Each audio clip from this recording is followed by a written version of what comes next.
Hello and thanks for tuning in to the Black Cat Bushcraft channel. Today's video is just one that's coming up out of opportunity. I was out here moving some stuff around a while ago and I picked up a stick, and when I did I felt a burn right here on my knuckle. And I looked down and there was a fire ant there. Now, fire ants are small, but they do pack a punch. I know last year I had gotten bit by a couple of fire ants on my foot, and those created a lot of inflammation. They got red, itched, burned. I ended up scratching them too much, got scabs. So anyway, long story short, I wanted to try to cut this off today if I could, maybe do something that might help it.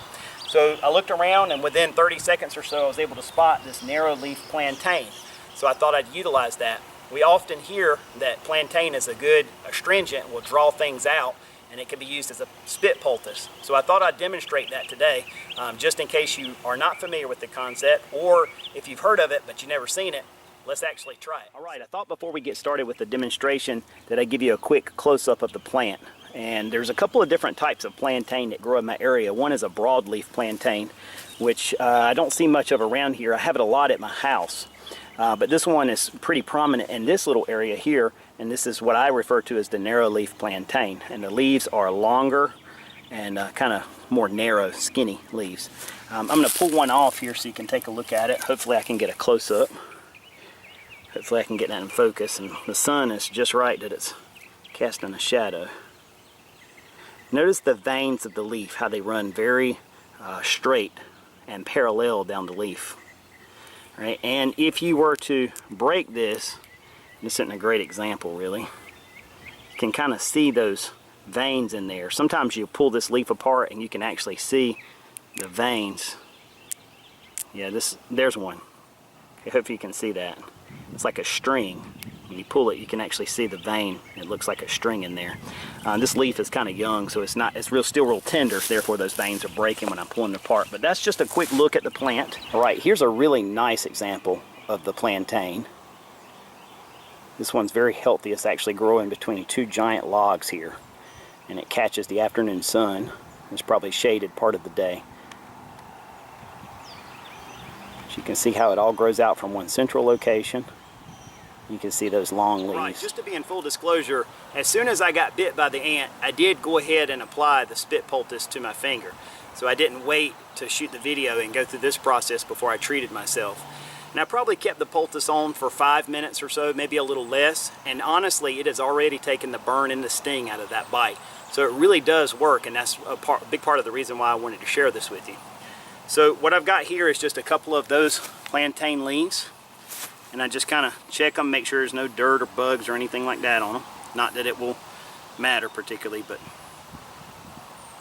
rather clean it off first. And so all you're going to do is take this, just chew it up in your mouth. Just kind of macerate it a little bit, let the saliva mix with it.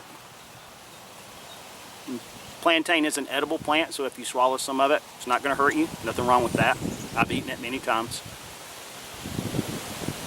Now, here's what it looks like. Now I know that's real pretty. Mashed up saliva and weeds, plantain. All right, but what you're going to do now is just take that mush and apply it to your sting. All right, just like that. And it's very astringent. You can taste the astringency in your mouth when you chew it up. Plantain's not the most tasteful edible. It's got a little bit of that cottony feel in your mouth when you chew it up, but that's part of the medicinal benefit of that. That's a quality of that. So anyway, all I'm going to do is just apply that and hold it there until it starts to give me relief from the symptoms. In the case of the ant bite, it was burning and itching, and this has already taken that out. I'd say 99%. I can still feel the bite, but all of that burning and itching is really gone. Now let's say that you're on the move and you don't have time to sit like this and you just want to bandage it up and roll. You can do that. And I'll show you a quick way that you can improvise the bandage right now. All right, one item that we should always carry in our kit is a 100% cotton cloth bandana. And think of it this way, 100% cotton has 100 uses or more. And there's so many things we can do with this. But in this case, I just want to create a little bandage, just a little strip of bandage. And this is just a $1 bandana, so I'm not worried about taking a little bit off. I have quite a few of them. Just create a little strip of material. I can use to wrap that poultice with. The bandana will still be good for water collection, other bandages, char, whatever purpose I might need it. All right, now I'll show you how we fasten that all together. So to put our poultice together with our bandage, I'm just going to put that material, that plant material there, and I'm going to take my bandage and then just start to wrap it around. So hopefully you can see what I did, just start to wrap it around. And then I'm going to bring the other part of the bandage on the opposite direction. So you got it pulling from both ways. And now from there it's very simple. I'm just going to tie like an overhand knot.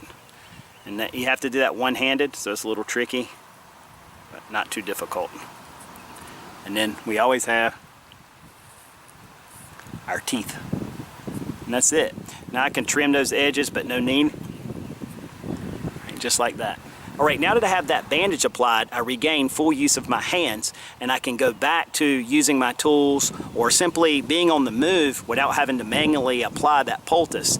And that plant material and that astringency can still be working for me and helping to draw that venom out from my bite.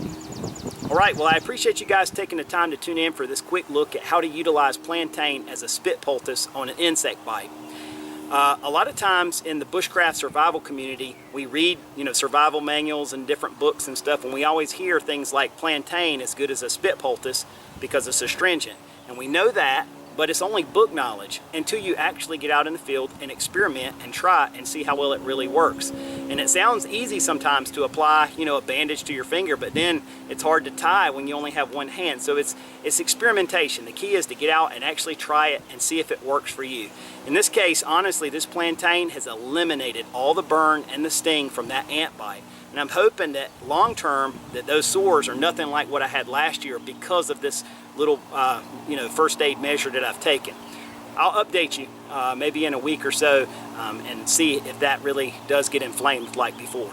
Again, I appreciate you guys. Get out there and try these things. I look forward to talking to you again as soon as possible. Until that time, take care, and as always, God bless.